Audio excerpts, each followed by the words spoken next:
Hello and welcome everyone. चलिए continue करते हैं first chapter introduction to strategic management. Last class में हमने पढ़ा था कि स्ट्रैटेजिक मैनेजमेंट क्या है, definition, what are the benefits of strategic management and what are the limitations. अभी हम कंटिन्यू करते हैं। देखिए, स्ट्रैटेजिक मैनेजमेंट दो वर्ड से मिलके बना है, स्ट्रैटेजी एंड मैनेजमेंट। अब हम इन दोनों वर्ड्स के बारे में एक्सप्लेन करेंगे। First we start with the term management. Management क्या है? देखिए, मैनेजमेंट को हम दो अप्रोचेस के थ्रू या दो सेंस में समझ सकते हैं। एक, मैनेजमेंट मीन्स पर्सन, मतलब हम ऐसा बोल सकते हैं कि नाउन पर्सन, वो पर्सन जो ऑर्गेनाइजेशन को डायरेक्ट करते हैं, कंट्रोल करते हैं, मेजर डिसीजन मेकिंग करते हैं, जो ऑर्गेनाइजेशन के सर्वाइवल और ग्रोथ के लिए रिस्पॉन्सिबल होते हैं, तो हम उन की पर्सन्स को क्या बोलते हैं? मैनेजमेंट। दूसरा, मैनेजमेंट को हम एक वर्ब के सेंस में भी समझ सकते हैं। वर्ब मीन्स मैनेज करना, ठीक है, it's a kind of activity. तो किस तरीके से ऑर्गेनाइजेशन को मैनेज किया जाए, that is also known as management. So management को हम दो पर्सपेक्टिव में डिफाइन करेंगे। The first perspective is as a noun, ठीक है, एज अ नाउन। नाउन कैसे? It is key group, it is key group in organisation. Key group किसका? Persons का, like CEO, CFOs, these are all key executive person. ये क्या करते हैं? First, organized resources such as manpower, money, material and machine। क्या business करना है, कैसे करना है, उसके लिए फंड कहाँ से आएगा, मैन पावर कहाँ से आएगी, मशीन कहाँ से आएगी। तो फर्स्ट, रिसोर्सेज को क्या करना? ऑर्गेनाइज करना, ये इनका काम होता है। दूसरा, इन रिसोर्सेज को ऑर्गेनाइज करने के बाद में यूटिलाइज करना। किस तरीके से यूटिलाइज करना? Efficiently and effectively for survival and success of the organisation, ठीक है। तो रिसोर्सेज को फर्स्ट ऑर्गेनाइज, जो डिसऑर्गेनाइज अनऑर्गेनाइज रिसोर्सेज है उनको फर्स्ट ऑर्गेनाइज करना, देन उनको इफेक्टिवली एफिशिएंटली यूज करना, एंड मार्केट में आने वाले चेंजेस को अडेप्ट करना, the facilitate the changes in the market and adaption. तो ये सारा फंक्शन, ये सारा रोल प्ले करने वाले की group of persons in the organization are called management, ठीक है। जैसे आप एग्जांपल लिख सकते हो, CEO, CFO, MD, ये सब क्या है? ये सब ऑर्गेनाइजेशन के क्या है? की ग्रुप है, मैनेजमेंट है। जैसे किसी भी कंपनी के ग्रोथ के लिए उस कंपनी का मैनेजमेंट रिस्पॉन्सिबल होता है। जैसे हम एग्जांपल लें टाटा इंडस्ट्रीज़, रिलायंस इंडस्ट्रीज़, तो ये किस वजह से इतना ग्रोथ पे है? क्योंकि इनका मैनेजमेंट क्या है? इफेक्टिव है। तो first we can understand management in the sense of noun.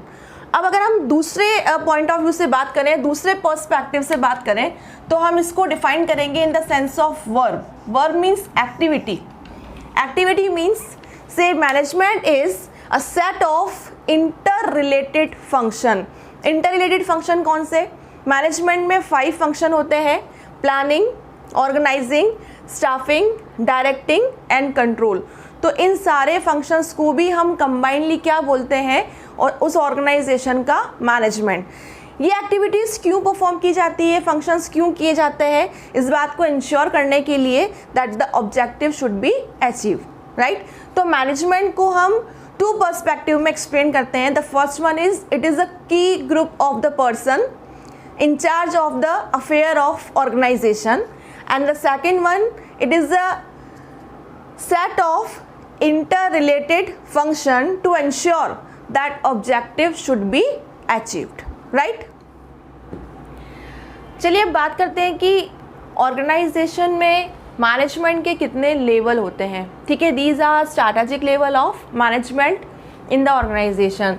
They are 3 level of management.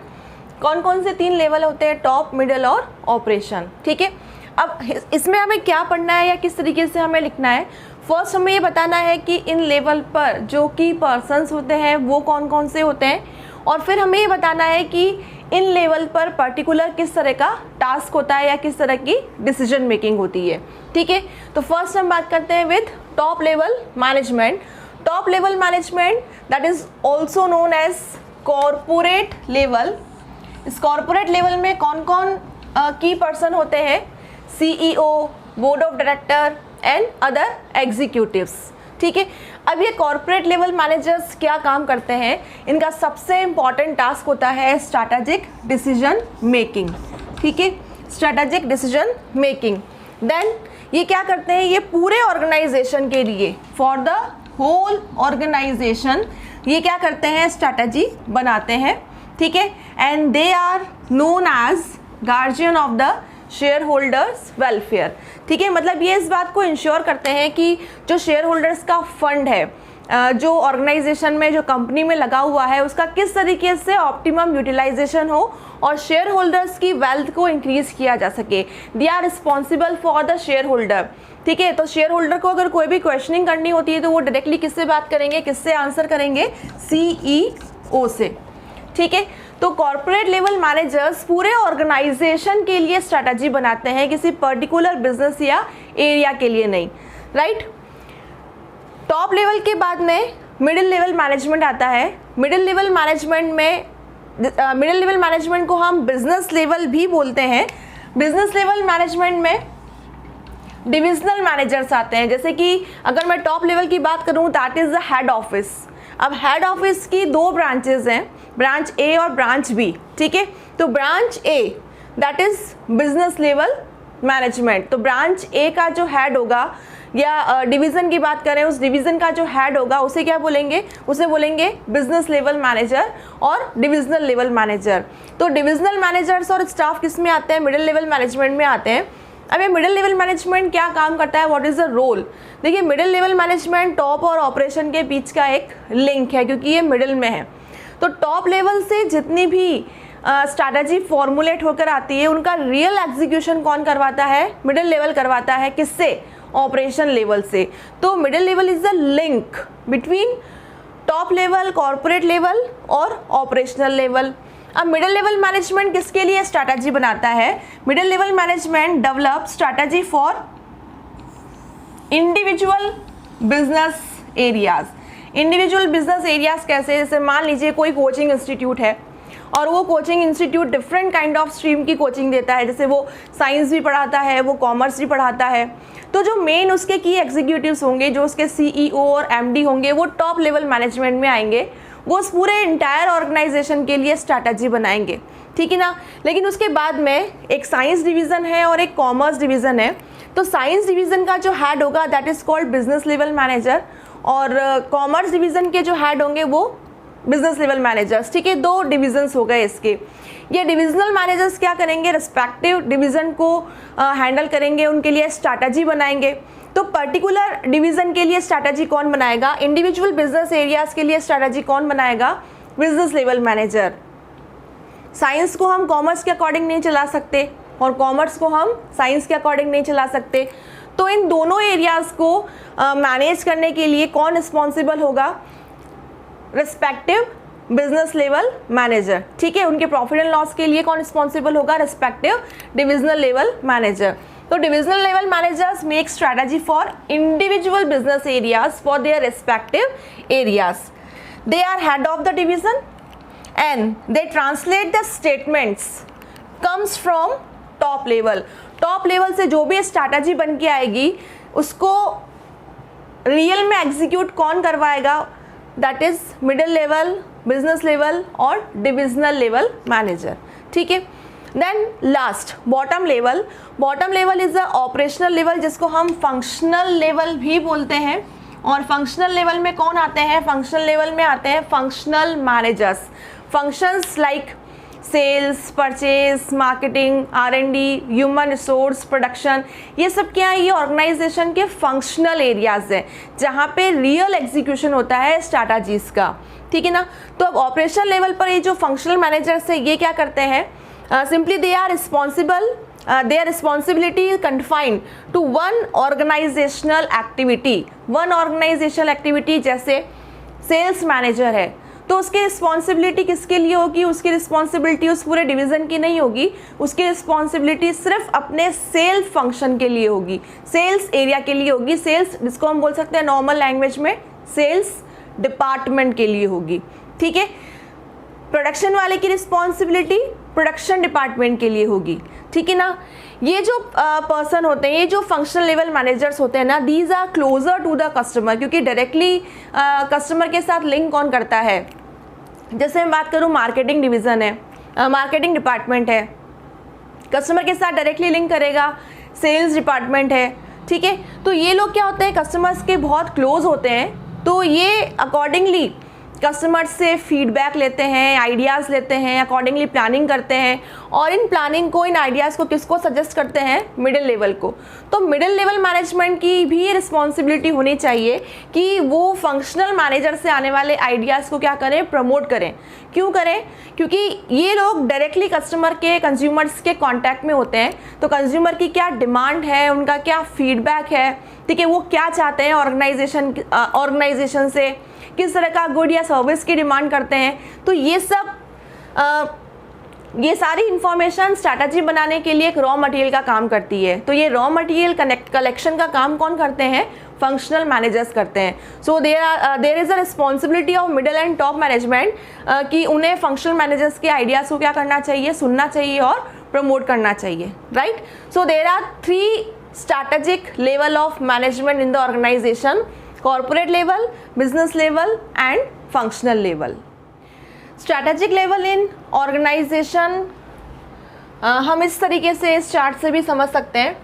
से first top level that is head office, then हम डिविजनल लेवल की बात करें तो division A and division B, like this is science division for example and this is commerce division. ठीक है, and division level में divisional manager, corporate level head office में CEO, board of director, executives and corporate level staff.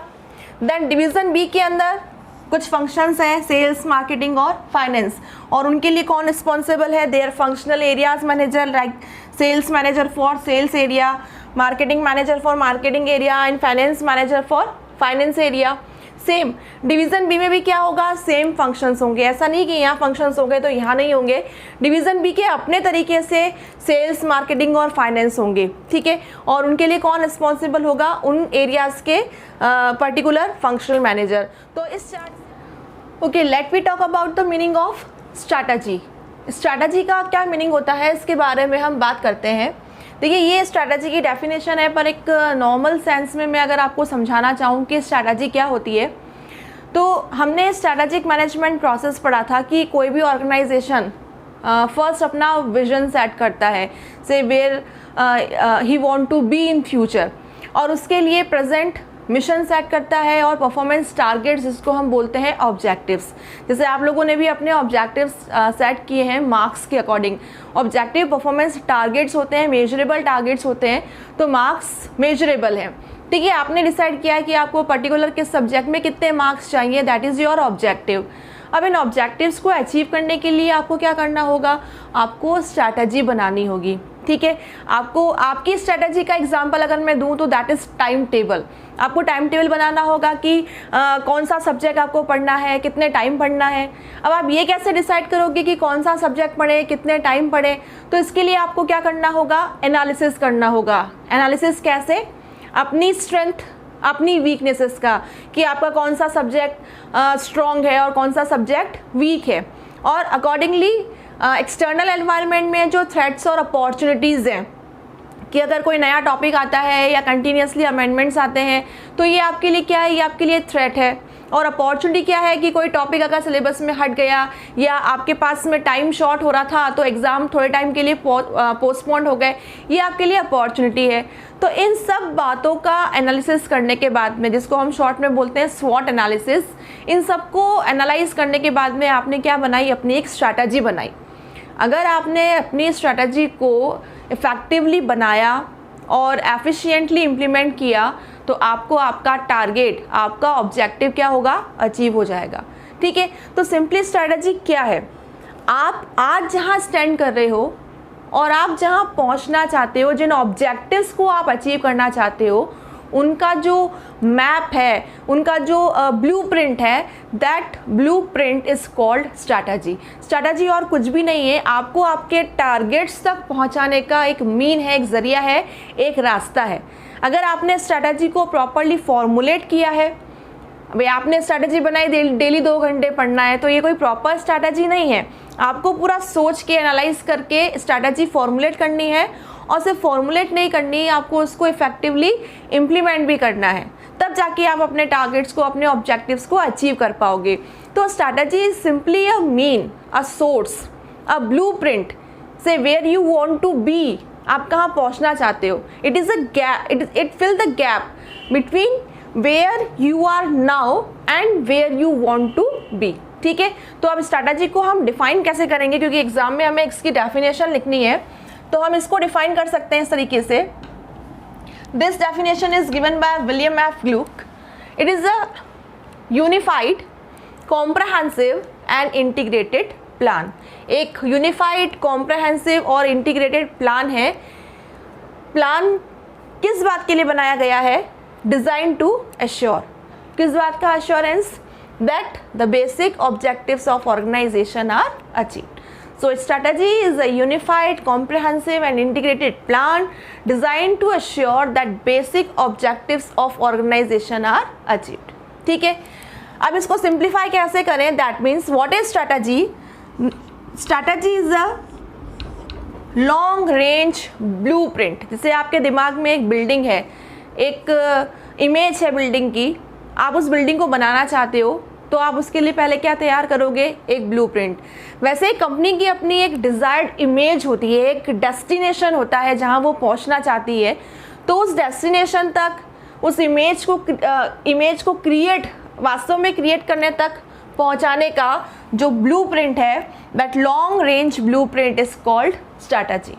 ठीक है, then strategy is consciously considered and flexibly designed scheme. Strategy क्या है? बहुत सोच समझकर और पूरी फ्लेक्सिबिलिटी के साथ में डिज़ाइन की हुई एक स्कीम है, जो क्या क्या बताती है, क्या क्या करती है. ये बताती है कि आपको कौन कौन से एक्शंस लेने हैं, क्या क्या करना है. ठीक है, और ऑर्गेनाइजेशन में एम्प्लॉयज़ को, रिसोर्सेज को किस तरीके से डायरेक्ट करना है. अगर कुछ अनसर्टनिटीज़ है या कुछ प्रॉब्लम्स हैं, तो उन सिचुएशंस को कैसे हैंडल करना है. ठीक है, मार्केट में अगर अपॉर्चुनिटी है तो उसको किस तरीके से यूटिलाइज करना है, और अगर मार्केट में थ्रेट है तो उसे किस तरीके से फेस करना है, किस तरीके से मीट करना है. तो इन सब के लिए कि कौन से कस्टमर को सर्व करना है, कौन से रिसोर्सेज को यूज़ करना है, क्या क्या काम करने हैं, एक्टिविटीज़ परफॉर्म करनी है, अपॉर्चुनिटीज़ को कैसे ग्रैब करना है, थ्रेट को कैसे फेस करना है, इन सब की जो एक डिज़ाइंड, एक प्लान स्कीम है, उस स्कीम को हम क्या बोलते हैं? स्ट्रैटेजी बोलते हैं. ठीक है, and then last, strategy provide integrated framework. आपको एक बेस देती है, आपको एक फ्रेमवर्क का मतलब होता है कि आपको एक बेस दे दिया कि आप एनालिसिस करके और इस तरीके से प्लानिंग कर सकते हो. तो फ्रेमवर्क किस बात का दिया है? आप मार्केट की अपॉर्चुनिटीज़ को किस तरीके से एक्सप्लॉइट करो, मार्केट के थ्रेट्स को किस तरीके से फेस करो, किस तरीके से अपने रिसोर्सेज और स्ट्रेंथ को ऑप्टिमम यूटिलाइज करो, और अपनी वीकनेसेस को ऑफसेट करो. अल्टीमेटली ये मैं स्वॉट की ही बात कर रही हूँ. तो स्वॉट एनालिसिस करने के लिए एक बेसिक, एक फ्रेमवर्क कौन प्रोवाइड करता है? वो प्रोवाइड करती है strategy. However, strategy is not substitute for sound, alert and responsible management. इसका मतलब ये नहीं है कि आपने एक बहुत अच्छी स्ट्रैटेजी बना ली, पूरा एनालिसिस करके, सोच समझ के. इसका मतलब ये नहीं है कि आप मैनेजमेंट को ही हटा दो. It is a complementary of management. ये साथ में मिलके ऑब्जेक्टिव्स को अचीव करेंगे, because ultimately responsibility lies with the management ना. So strategy is not a substitute for sound, alert and responsible management. It can never be perfect, flawless and optimum. Universe में ऐसी कोई भी चीज़ नहीं होती है जो 100% परफेक्ट हो. दैट मीन्स अगर आपने स्ट्रैटेजी बना ली, इसका मतलब ये नहीं है कि आपको 100% सक्सेस मिलनी ही मिलनी है. नहीं, डिपेंड्स. ठीक है ना, कोई भी चीज़, कोई भी स्ट्रैटेजी या प्लानिंग ऐसी नहीं हो सकती जिसमें चेंजेस नहीं हो सकते या अडेप्शन नहीं आ सकते या गलतियां नहीं हो सकती, ठीक है ना। Then strategy can be flexible and pragmatic, flexible होनी चाहिए और प्रैक्टिकल होनी चाहिए। जैसे एक ऑर्गेनाइजेशन ने ये स्ट्रैटेजी बना ली कि उससे तो पूरा मार्केट कैप्चर करना है, अरे आपके पास में रिसोर्सेज भी तो हो, आपके पास में man machine material man power भी तो हो ना, तब जाके आप अपने स्ट्रैटेजी को अचीव कर पाओगे। तो चांद तारे तोड़ के लाने की बात नहीं हो रही है, ठीक है। स्ट्रैटेजी फ्लेक्सिबल भी होनी चाहिए कि एनवायरनमेंट में अगर सडन चेंजेस हो गए तो आप अपने आप को क्या कर सको, अडेप्ट कर सको। It is not a rigid formula कि बस लिख लिया और वही पत्थर की लकीर है, ऐसा नहीं। उसमें चेंजेस के लिए क्या होना चाहिए, एक प्रॉपर रूम होना चाहिए। Then it does not preclude second best choices, trade offs, sudden emergencies, failures and frustration. That means जब भी हम स्ट्रैटेजी बनाते हैं ना, जो फर्स्ट ऑप्शन है वो तो प्रायोरिटी पे होता है, लेकिन कभी कभी जो सेकंड ऑप्शन होता है, सेकंड बेस्ट चॉइस होती है, वो ज़्यादा प्रैक्टिकल होता है। तो हमें स्ट्रैटेजी बनाते समय कभी भी सेकंड बेस्ट चॉइस को नहीं छोड़ना चाहिए। मार्केट में होने वाले ट्रेड ऑफ्स, इमरजेंसीज, फेलियर्स और फ्रस्ट्रेशंस, इन सबको ध्यान में रखने के बाद में ही हमें स्ट्रैटेजी को ड्राफ्ट करना चाहिए, ठीक है। And there is always allowances made for possible miscalculation and unanticipated event, ठीक है। हमने कोई स्ट्रैटेजी बनाई, या जैसे मैं अभी के सिनेरियो की बात करूं तो हम सब ने खूब स्ट्रैटेजी बनाई थी कि ये करेंगे वो करेंगे 2020 में, लेकिन एक ऐसा अनएंटिसिपेटेड इवेंट आया जिसने हमारी सारी स्ट्रैटेजीज को क्या कर दिया, फेल कर दिया। तो हम ऐसा नहीं कि हम बैठे हैं, नहीं, हमने अपने आप को चेंज किया, ठीक है। हम लोग भी ऑफलाइन मोड से ऑनलाइन मोड पे आ गए। तो हमेशा एक अलाउंस, एक रूम होना चाहिए कि अगर मार्केट में कुछ चेंजेस होते हैं या आपसे कुछ गलतियां, कुछ मिस कैलकुलेशन हो गई हैं, तो आप उसे क्या कर सको, इम्प्रूव कर सको, ठीक है। तो सिंपली हम ये बोल सकते हैं कि these are features of strategy, right. चलिए बात करते हैं स्ट्रैटेजी के एक सबसे इम्पॉर्टेंट फीचर के बारे में, that strategy is partly proactive and partly reactive, ठीक है। इसका क्या मीनिंग होता है, तो ये दो वर्ड से मिलके बनी है, प्रोएक्टिव एंड रिएक्टिव। प्रोएक्टिव का सिंपल सा मीनिंग होता है प्लानिंग। हम सब कुछ कैसे करते हैं, प्लान करके करते हैं, ठीक है। वैसे ही ऑर्गेनाइजेशन में मैनेजमेंट जो भी टास्क परफॉर्म करते हैं वो सब किसके बेसिस पर करते हैं, वो प्लानिंग के बेसिस पर। पहले एनालिसिस करते हैं और अकॉर्डिंगली क्या करते हैं, प्लान बनाते हैं और उनको एग्जीक्यूट करते हैं। That means on the part of management the strategy is proactive. लेकिन एनवायरनमेंट में हमेशा चीज़ें हमारे अकॉर्डिंग नहीं होती है, चेंजेस होते रहते हैं। तो उस चेंज के अकॉर्डिंग हमारी स्ट्रैटेजी में क्या लेकर आना, चेंजेस लेकर आना, उसमें मॉडिफिकेशन करना, that is reactive part of the strategy. जैसे हमने एग्ज़ाम में अपीयर होने के लिए प्लानिंग की कि हमें डेली 6 आवर्स पढ़ना है। कैसे हमने ये 6 आवर्स डिसाइड की, हमने प्लानिंग की, हमने एनालिसिस किया कि हमारे पास में कितने आर्ट्स हैं सेल्फ स्टडी के, कितने सब्जेक्ट पढ़ने हैं अकॉर्डिंगली, ठीक है। हमने प्लानिंग तो कर ली, लेकिन एनवायरमेंटल चेंजेस हुए, हो सकता है कि एग्जाम्स प्रीपोन्ड हो गए, तो हमें 6 आवर्स को मॉडिफाई करना होगा 8 आवर्स पर। तो प्लानिंग स्ट्रैटेजी कैसी होनी चाहिए, इस तरह से होनी चाहिए कि एनवायरमेंटल चेंजेस के अकॉर्डिंग क्या हो सके, मॉडिफाइड हो सके, and that modification part is called reactive. तो कैसे एक्सप्लेन करेंगे, इस एग्जाम में कैसे लिखेंगे, से strategy is a blend of proactive action and reactive action. Proactive means planned strategy and reactive means the adaptation part of the strategy, right? Proactive strategy means it analyzes the possible environmental scenario and creates strategic framework.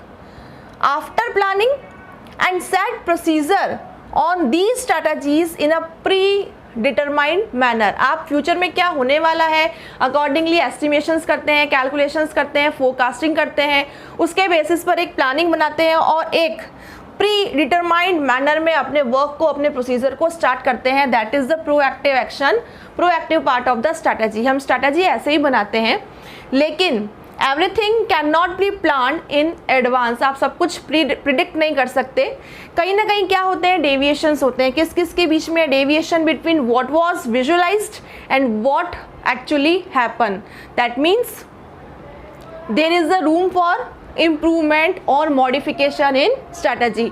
तो हमें environmental changes के according क्या करना होता है, अपनी strategy को change करना होता है, उसमें मॉडिफिकेशन करने होते हैं, ताकि उस समय पर जो एनवायरमेंटल अपॉर्चुनिटीज़ हैं हम उनका बेनिफिट उठा सकें, और अगर कुछ थ्रेट्स हैं तो हम उनको फेस कर सकें। ठीक है, that's why strategy is partly proactive and partly reactive.